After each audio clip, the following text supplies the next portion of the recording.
Pada Juli 2020, aku menangani pekerjaan penyiraman bersama saudara Sausijian dan saudari Limushin.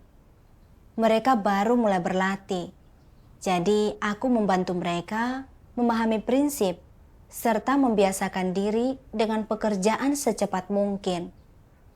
Dan mereka bertanya kepadaku ketika ada sesuatu yang mereka tidak mengerti. Setelah beberapa saat, aku perhatikan mereka berdua memiliki beberapa kekuatan. Si Jian memiliki kualitas yang bagus dan mempelajari prinsip-prinsip dengan cepat. Dan Mushin sangat cakap. Dia sangat teratur dan efisien. Setiap kali pekerjaan ditugaskan, mereka dapat dengan cepat menemukan firman Tuhan untuk menyelesaikan kesulitan orang percaya baru. Aku merasa kalah dibandingkan dengan mereka. Aku tidak bekerja seefisien dan tidak memahami secepat mereka. Aku harus merenungkan masalah orang percaya baru cukup lama. Aku merasa semuanya lebih lambat dan lebih berat bagiku daripada bagi mereka. Belakangan, ketika mereka makin akrab dengan pekerjaan itu, mereka secara perlahan mulai mengambil peran utama. Terkadang kami perlu menjawab pertanyaan para penyiram bersama-sama. Karena aku belum menyelesaikan semua bagian tugasku, Mushin akan berkata, "Jangan khawatir, ada beberapa pertanyaan sederhana yang bisa langsung kami jawab." Mendengar ini membuatku merasa tidak nyaman. Bukankah mereka hanya takut berdiskusi denganku akan menunda semuanya karena aku lambat bekerja? Aku merasa tersisih dengan cara yang belum pernah aku alami sebelumnya. Aku bahkan merasa tidak puas. Mengapa kualitasku sangat buruk? Aku bukan pemikir yang fleksibel dan aku lambat bereaksi. Aku tidak semudah atau sepandai mereka. Mereka efektif dalam segala hal. Bukankah aku akan menjadi yang paling tidak mampu sejak saat itu? Apa yang akan mereka pikirkan tentangku? Mereka mungkin mengatakan bahwa bahkan setelah lama melakukan pekerjaan penyiraman, aku masih berada di level yang lebih rendah daripada mereka. Padahal mereka baru saja berlatih. Itu akan sangat memalukan. Tidak ingin mereka berpikir bahwa aku tidak baik, aku mulai bekerja secara rahasia. Meluangkan lebih banyak waktu untuk bertemu dengan petobat baru setiap hari. Dan mencoba menemukan firman Tuhan. Dan memikirkan masalah orang percaya baru. Aku bahkan merasa mencuci pakaian dan makan adalah membuang waktu. Dan aku banyak berdoa kepada Tuhan dan meminta pertolongannya agar aku bisa lebih efektif dalam tugasku. Namun, segalanya berjalan sebaliknya. Sekeras apapun aku bekerja, keefektifanku menurun. Tanpa sadar, aku sudah tidak memiliki dorongan apapun untuk tugasku. Dan aku menyerahkan banyak masalah untuk ditangani mitraku. Kupikir aku kurang berkualitas. Jadi aku hanya mengambil apa yang aku bisa. Keadaanku makin buruk. Aku menjadi sangat pasif dalam tugasku dan berhenti memperhatikan masalah dalam pekerjaanku. Melihat keadaanku tidak baik, kedua rekanku menawarkan persekutuan. Tetapi aku tidak meladeni. Aku tidak pernah dapat mengubah keadaanku dan beberapa masalah tidak dapat diselesaikan tepat waktu yang memengaruhi kinerja pekerjaan penyiramanku. Pemimpin bersekutu denganku ketika mengetahui keadaanku. Dia berkata, itu tidak ada hubungannya dengan kualitasku. Tetapi aku terlalu menginginkan nama dan status. Dan aku harus mengubah keadaanku secepat mungkin agar tidak menghambat pekerjaan kami. Aku menyadari bahwa keadaanku tidak baik dan kurang memiliki rasa tanggung jawab akan tugasku, dan tidak dapat memecahkan masalah yang sebelumnya dapat aku pecahkan. Aku tidak bisa merasakan pencerahan Roh Kudus. Aku mati rasa dan tumpul. Aku memikirkan firman Tuhan Yesus.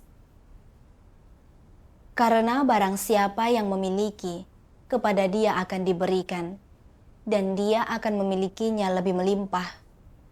Tetapi barang siapa yang tidak memiliki, apapun yang dia miliki akan diambil darinya.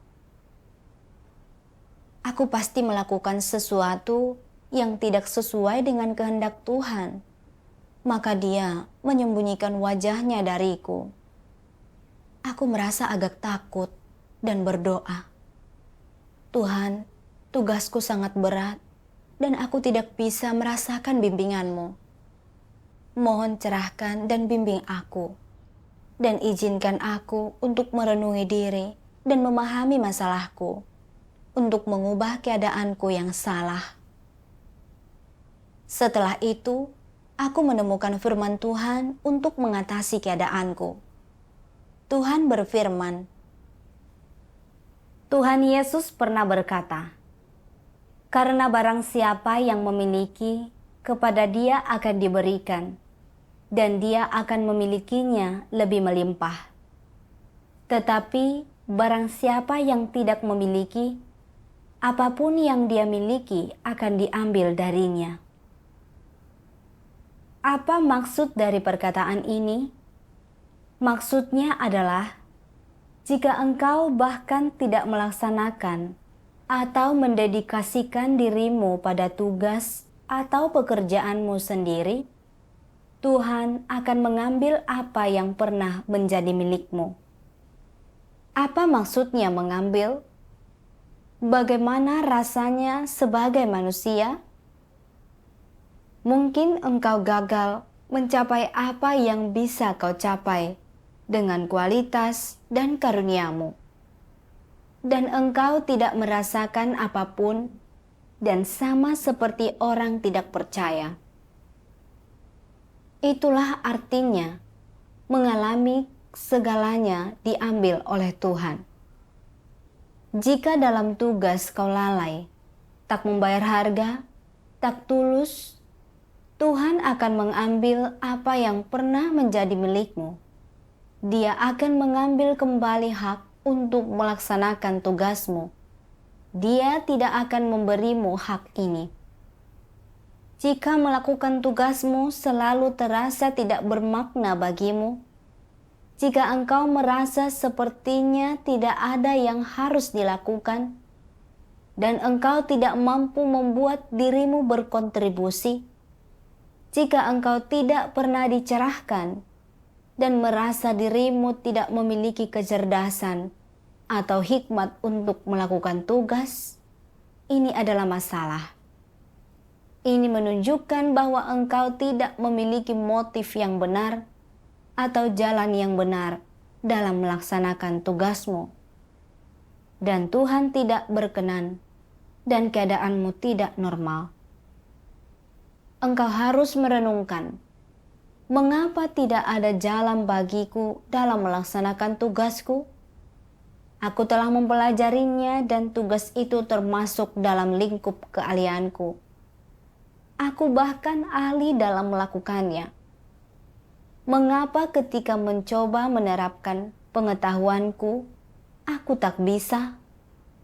Mengapa aku tidak berhasil melakukannya? Apa yang terjadi? Apakah ini hanya kebetulan? Ada masalah di sini.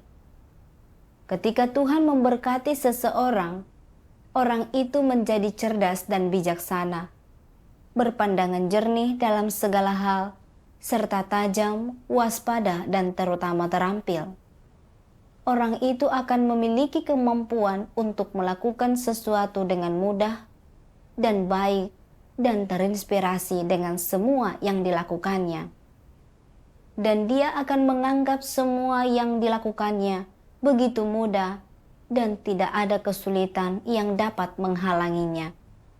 Dia diberkati oleh Tuhan.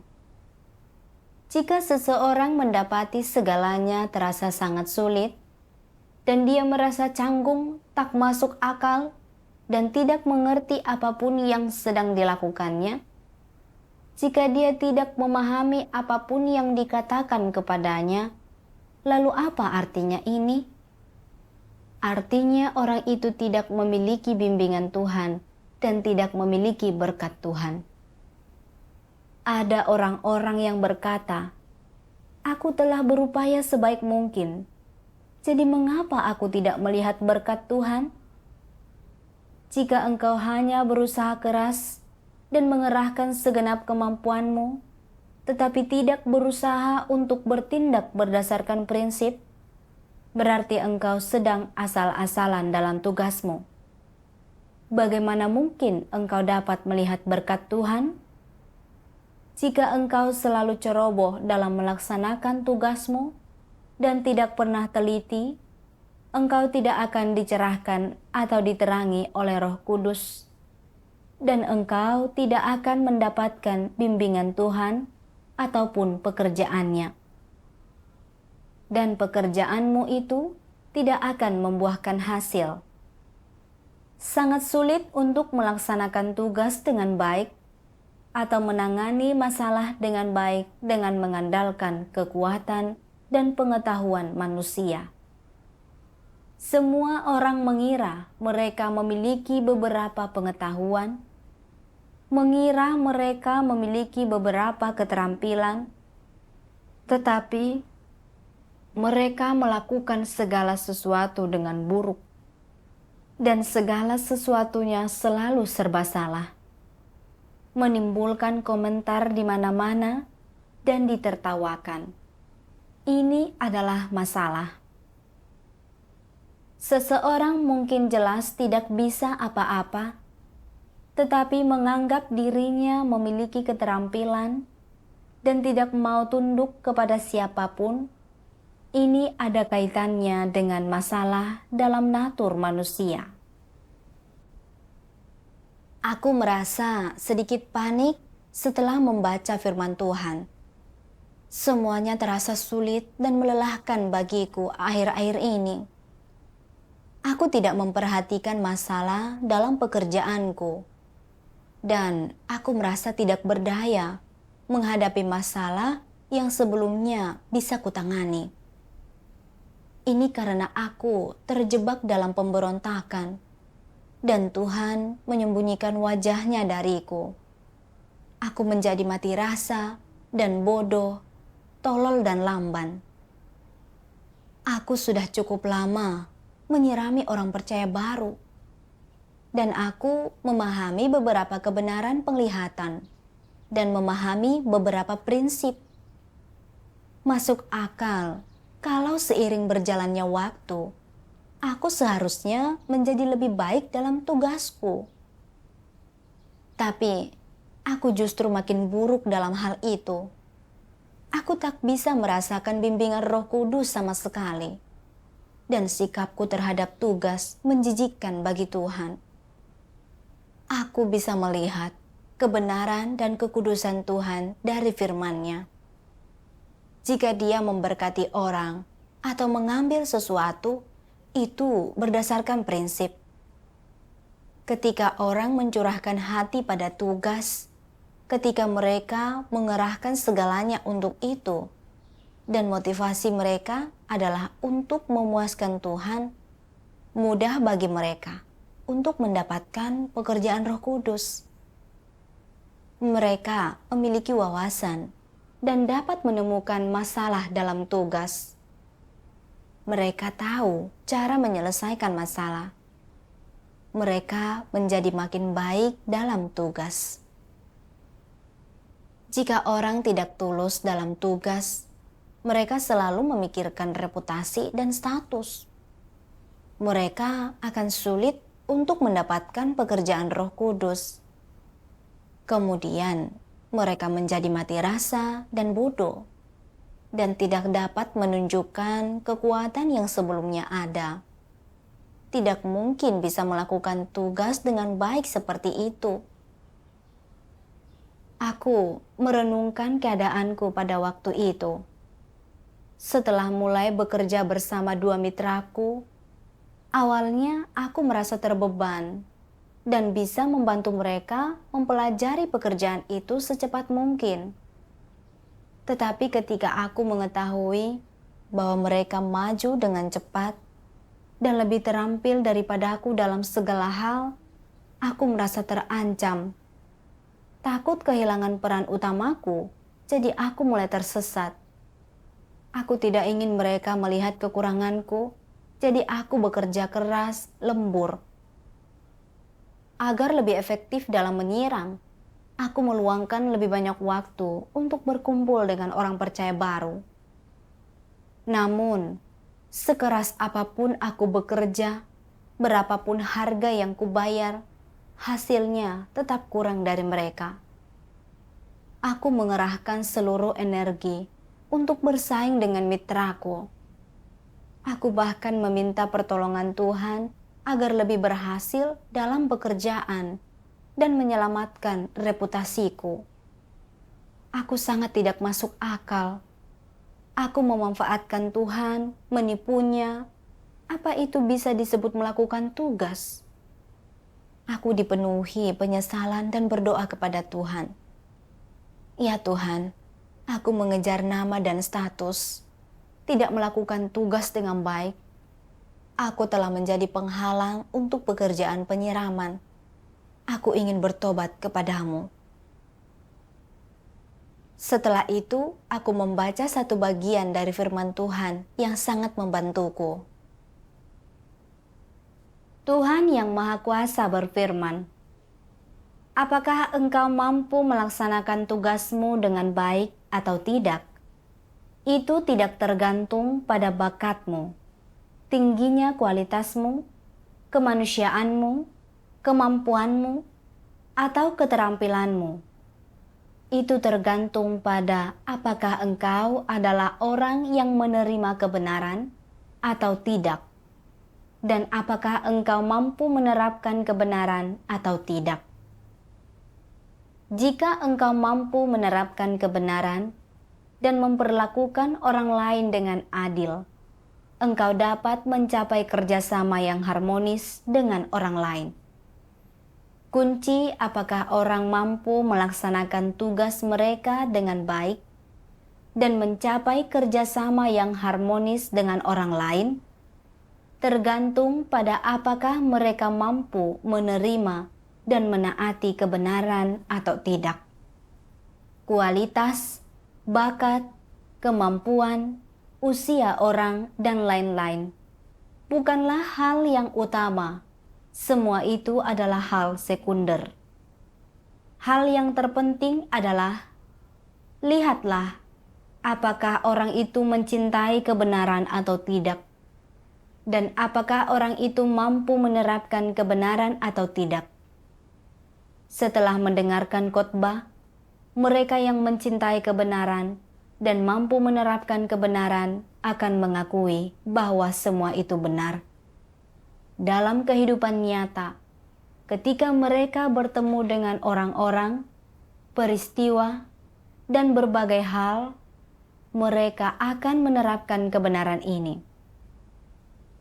Mereka akan menerapkan kebenaran, itu akan menjadi kenyataan mereka sendiri, dan menjadi bagian dari hidup mereka sendiri.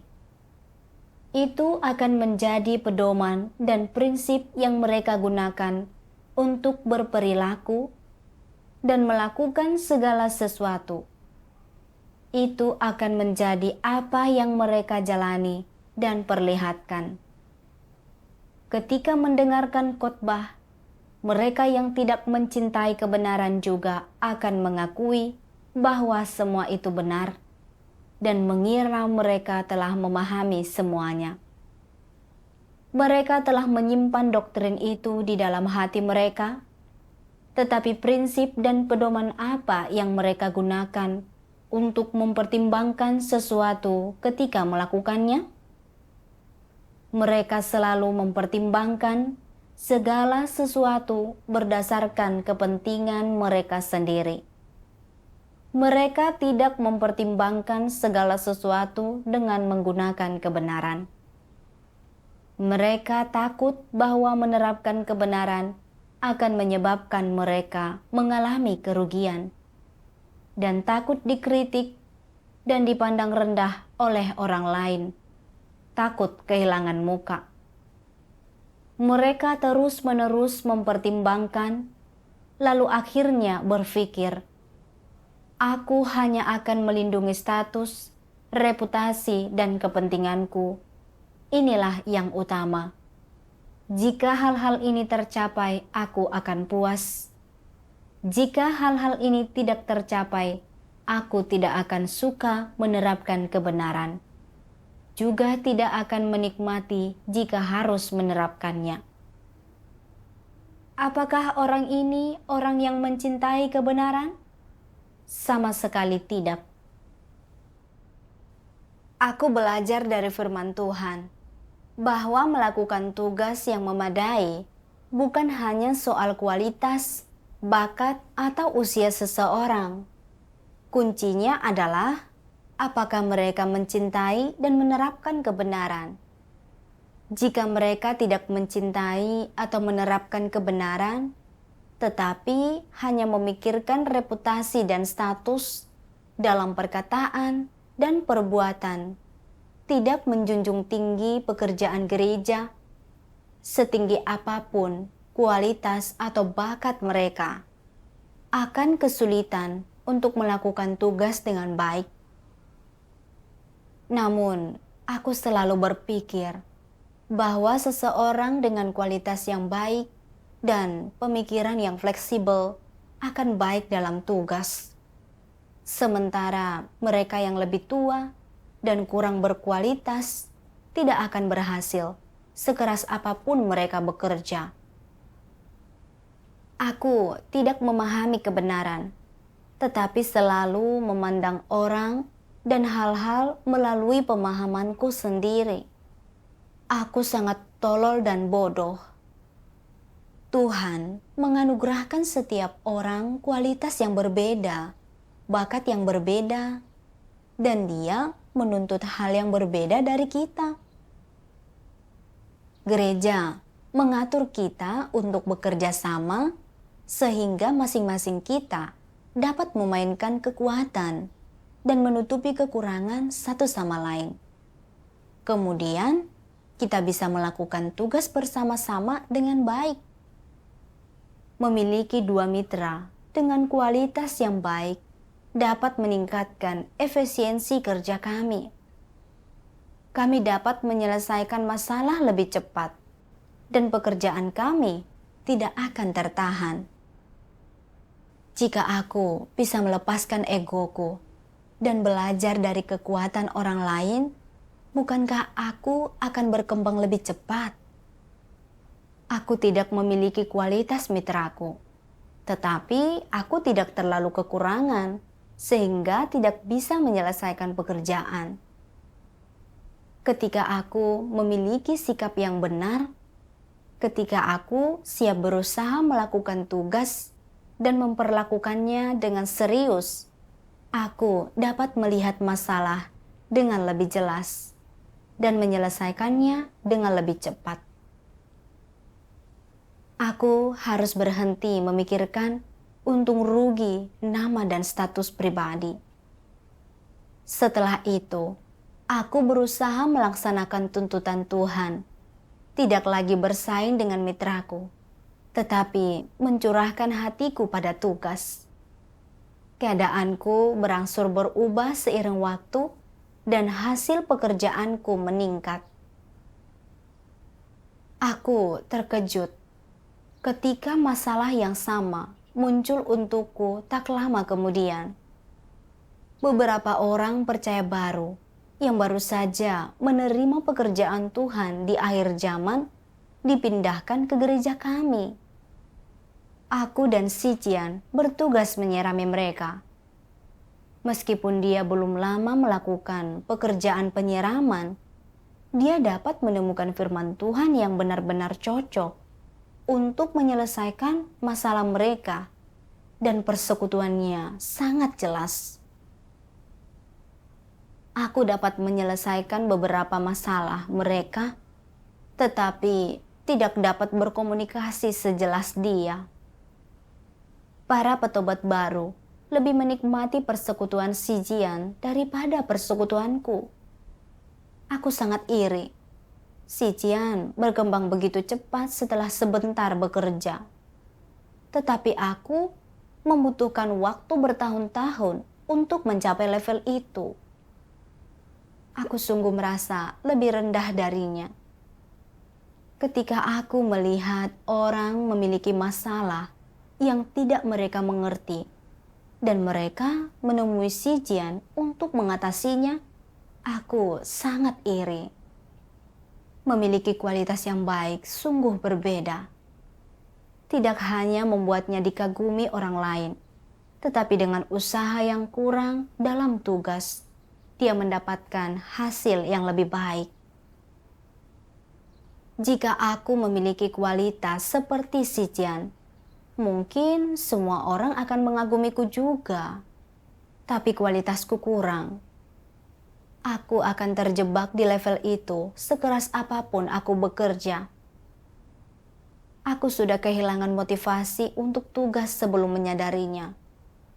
Setiap kali seorang percaya baru mengajukan pertanyaan dalam sebuah pertemuan, aku minta si Cian menjawab. Dan aku hanya menambahkan beberapa komentar sederhana. Aku menjadi makin pasif dalam tugas dan makin jauh dari Tuhan. Aku tidak tahu harus berkata apa dalam doa. Dan terkadang malam hari aku bahkan tertidur saat berdoa. Menyadari aku dalam keadaan berbahaya, aku mencari dan berpikir. Ketika kulihat kualitasku kurang, aku menjadi negatif dan pasif dalam tugas. Watak rusak apa yang ada di balik itu? Kemudian aku membaca lebih banyak firman Tuhan. Janganlah ada orang yang menganggap diri mereka sempurna, atau terhormat dan mulia, atau berbeda dari orang lain. Semua ini disebabkan oleh kebodohan dan watak manusia yang congkak. Selalu menganggap dirinya sendiri berbeda, ini disebabkan oleh watak yang congkak. Tidak pernah bisa menerima kekurangan mereka, dan tidak pernah mampu menghadapi kesalahan dan kegagalan mereka. Ini disebabkan oleh watak yang congkak. Tidak pernah membiarkan orang lain lebih tinggi atau lebih baik daripada dirinya sendiri. Ini disebabkan oleh watak yang congkak. Tidak pernah membiarkan orang lain menjadi lebih unggul atau lebih kuat daripada mereka. Ini disebabkan oleh watak yang congkak. Tidak pernah membiarkan orang lain untuk memiliki pemikiran, saran, dan pandangan yang lebih baik daripada dirinya. Dan ketika orang lain memiliki pemikiran, saran, dan pandangan yang lebih baik, dia menjadi negatif, tidak ingin berbicara, merasa tertekan dan sedih, serta menjadi kesal. Semua ini disebabkan oleh watak yang congkak. Firman Tuhan mengungkapkan keadaanku yang sebenarnya. Aku selalu membandingkan kualitasku dengan kualitas mitraku, dan menjadi negatif dan mundur ketika aku tidak selevel. Ini akibat watak congkak. Karena kecongkakanku, aku tidak bisa menghadapi kelemahan dan kekuranganku dengan baik. Dan terutama, aku tidak dapat menerima ketika orang lain lebih baik atau lebih mampu dariku. Melihat mitraku lebih kuat daripada aku dalam setiap aspek, menjadi pusat perhatian dalam kelompok, dikagumi dan mendapatkan perkenanan semua orang, aku merasa tidak nyaman, tidak seimbang, dan tidak bisa menerima kenyataan itu. Meskipun aku mengakui kualitasku di bawah yang lain, dalam hati aku tidak mau mengakuinya. Diam-diam aku terus bersaing dengan mereka. Aku bertekad untuk bersaing dengan mereka, membandingkan diriku dengan mereka. Ketika tidak bisa mengalahkan mereka, aku menjadi negatif dan kekurangan energi dalam tugas. Bukankah itu watak congkakku yang sedang bertingkah? Aku sangat congkak dan bodoh. Aku juga memikirkan satu bagian dari firman Tuhan, di mana Dia menyebutkan watak antikristus. Tuhan berfirman,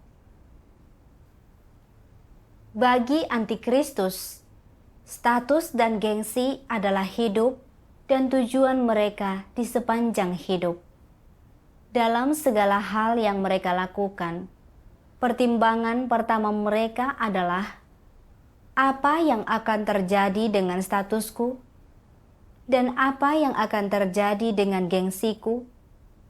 Apakah melakukan hal ini akan memberiku kehormatan? Apakah melakukan hal ini akan meningkatkan statusku di benak orang? Itulah hal pertama yang mereka pikirkan, yang merupakan bukti yang cukup bahwa mereka memiliki watak dan esensi para antikristus. Mereka tak akan mempertimbangkan masalah ini dengan cara lain. Dapat dikatakan bahwa bagi antikristus, status dan gengsi bukanlah tuntutan tambahan, apalagi sesuatu yang tidak diperlukan oleh mereka. Status dan gengsi adalah bagian dari natur para antikristus. Kedua hal tersebut ada dalam naluri mereka, tertanam dalam karakter mereka. Status dan gengsi adalah hakikat mereka. Para antikristus tidak acuh tak acuh. Apakah mereka memiliki status dan gengsi atau tidak? Ini bukanlah sikap mereka. Lantas, apa sikap mereka terhadap kedua hal ini? Status dan gengsi berkaitan erat dengan kehidupan sehari-hari mereka, dengan keadaan sehari-hari mereka, dengan apa yang mereka perjuangkan dalam kehidupan sehari-hari. Dengan demikian, bagi antikristus, status dan gengsi adalah hidup mereka. Bagaimanapun cara mereka hidup, di lingkungan manapun mereka tinggal, pekerjaan apapun yang mereka lakukan, apapun yang mereka perjuangkan, apapun tujuan mereka, apapun arah hidup mereka, semua itu berkisar tentang bagaimana memiliki reputasi yang baik dan posisi yang tinggi. Dan tujuan ini tidak berubah. Mereka tak pernah mampu melepaskan hal-hal semacam ini. Inilah wajah para antikristus yang sebenarnya dan esensi mereka. Seandainya engkau menempatkan mereka di hutan primer, jauh di pedalaman pegunungan, mereka tetap tidak akan mengesampingkan pengejaran mereka akan status dan gengsi. Engkau dapat menempatkan mereka di antara kelompok orang manapun, dan satu-satunya yang mereka pikirkan tetaplah status dan gengsi. Meskipun para antikristus juga percaya kepada Tuhan, mereka memandang pengejaran akan status dan gengsi sama dengan pengejaran iman kepada Tuhan.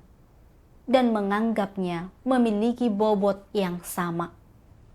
Artinya, pada saat mereka menempuh jalan iman kepada Tuhan, mereka juga mengejar status dan gengsi mereka sendiri.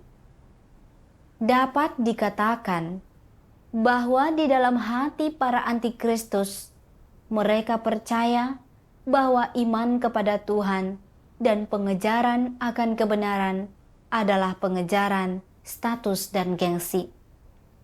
Pengejaran akan status dan gengsi juga adalah pengejaran akan kebenaran, dan mendapatkan status dan gengsi berarti mendapatkan kebenaran dan hidup.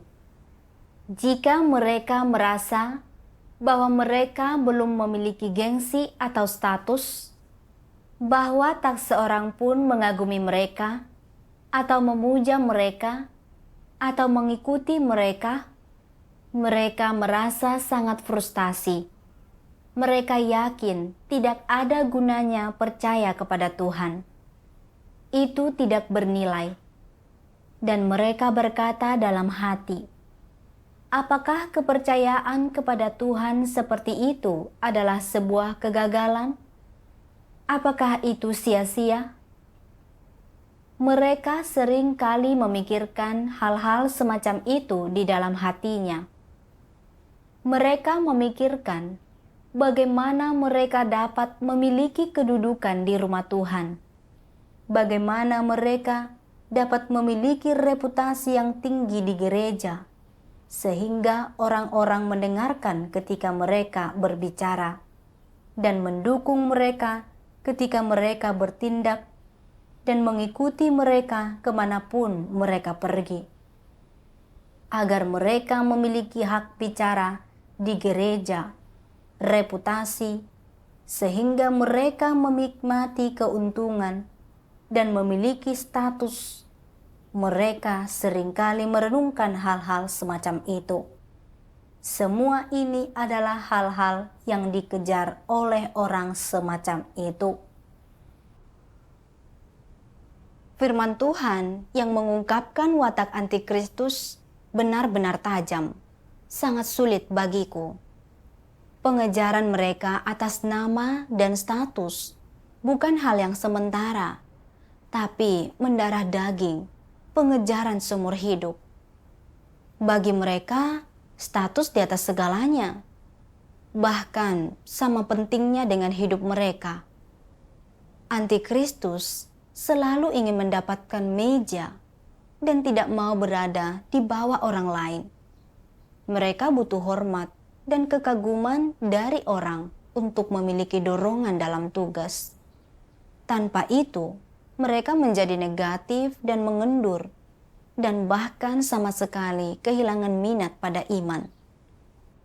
Perilakuku tidak berbeda dari perilaku antikristus. Aku termotivasi dalam tugas ketika orang lain menghormati dan mengagumiku. Tetapi ketika mitraku unggul dan melampauiku dalam segala hal, dan keinginanku akan status tidak terpenuhi, aku tidak lagi merasa terbebani untuk tugas. Pekerjaan penyiraman sangat penting sekarang. Dengan begitu banyak petobat baru yang sangat membutuhkan penyiraman. Aku seharusnya membantu mereka mempelajari kebenaran dan memahami pekerjaan Tuhan untuk membentuk akar di jalan yang benar secepat mungkin.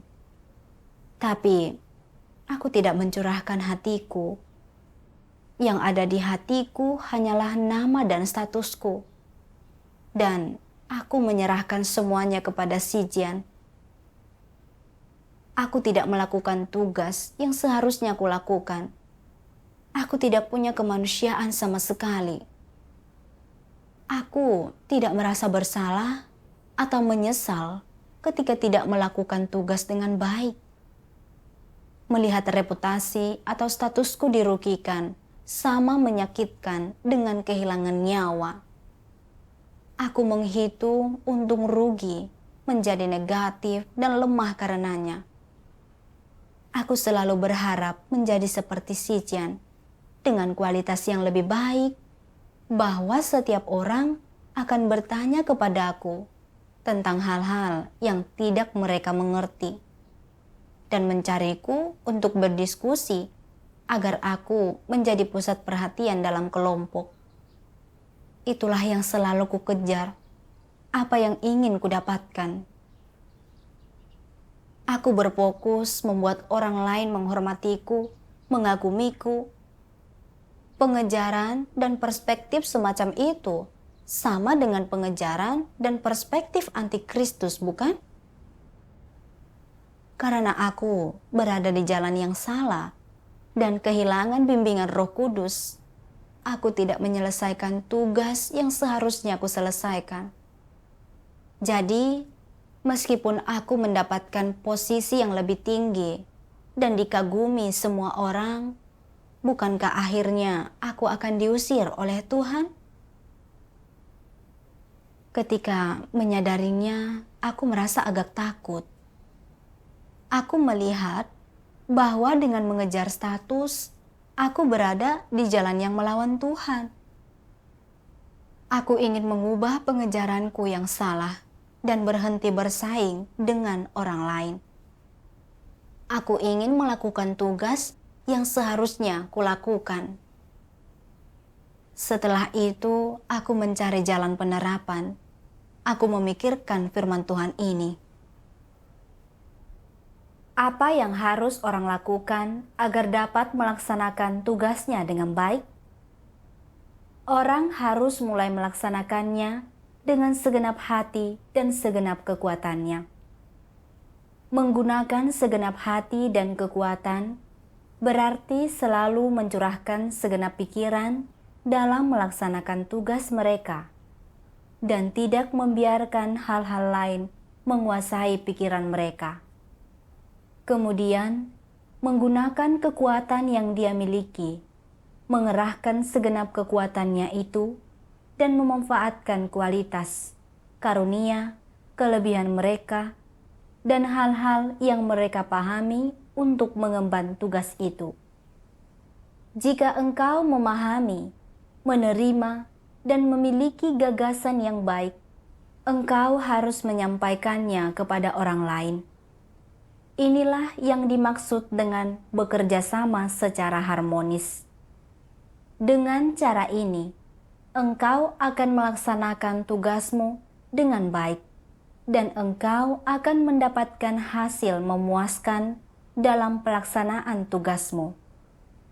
Jika engkau ingin menanggung semuanya sendiri, jika engkau selalu ingin melakukan hal-hal hebat sendirian, jika engkau selalu ingin dirimu yang menjadi pusat perhatian dan bukan orang lain, apakah itu berarti engkau sedang melaksanakan tugasmu? Yang sedang kau lakukan itu disebut kediktatoran. Itu artinya pamer. Itu adalah perilaku jahat, bukan pelaksanaan tugas. Tak seorang pun, apapun kelebihan, karunia, atau bakat khusus mereka, dapat melakukan semua pekerjaan sendiri. Mereka harus belajar bekerja sama secara harmonis jika ingin melaksanakan pekerjaan gereja dengan baik. Itulah sebabnya kerjasama yang harmonis adalah prinsip penerapan untuk orang gunakan dalam melaksanakan tugasnya. Asalkan engkau mencurahkan segenap hatimu, segenap kekuatanmu, dan seluruh kesetiaanmu, serta melakukan semua yang bisa kau lakukan, itu berarti engkau sedang melaksanakan tugasmu dengan baik. Firman Tuhan memberiku jalan penerapan. Kualitasku tidak penting selama aku bisa memiliki hati yang jujur dan bekerja dengan baik dengan orang lain, melakukan yang terbaik, dan melakukan semua yang harus kulakukan dengan baik, tidak main-main, itu akan sejalan dengan kehendak Tuhan. Bahkan, Tuhan memberi kami bertiga kualitas dan kekuatan yang berbeda agar kami bisa saling melengkapi. Kedua mitraku memiliki kualitas yang baik dan efisien dalam bekerja. Mereka dapat melihat kunci permasalahan. Mereka menutupi kekuranganku. Kualitasku sedikit kurang, tapi aku sedikit lebih tua dari mereka. Jadi aku bisa memikirkan hal-hal dengan lebih berhati-hati, lebih lengkap. Kami semua memiliki kekuatan tersendiri. Kami dapat bekerja sama, dan ini akan menguntungkan pekerjaan kami. Tapi bukannya mencari kebenaran, aku membandingkan kekuatan mitraku dengan kekuatanku, yang membuatku menjadi negatif dan pasif, dan tidak bisa melakukan tugas. Memikirkannya sekarang, aku sungguh terlalu bodoh. Dengan pemahaman ini, setelah itu, saat mengerjakan tugas, aku bisa lebih proaktif. Apapun kesulitan atau masalah yang kumiliki, aku akan mendiskusikannya dengan mitraku. Ketika aku tidak tertahan oleh kualitas atau usiaku, aku merasa jauh lebih santai dalam tugas. Saat kita bekerja sama untuk menonjolkan kekuatan tiap-tiap orang, kita bisa bekerja sama dengan harmonis. Kemudian, semua orang bekerja sama dengan baik, dan pekerjaan penyiraman kami lebih berhasil. Setelah pengalaman ini, aku membaca firman Tuhan ini. Entah engkau melaksanakan tugasmu bersama banyak atau sedikit orang, bagaimanapun keadaannya dan kapanpun itu, jangan lupakan satu hal ini. Engkau harus sehati sepikiran. Dengan hidup dalam keadaan ini, engkau dapat memiliki pekerjaan Roh Kudus. Aku mengerti ketika kita melepaskan reputasi dan status dan bekerja dengan baik dengan orang lain, kita akan mendapatkan bimbingan Roh Kudus dan mendapatkan hasil yang baik dalam tugas kita.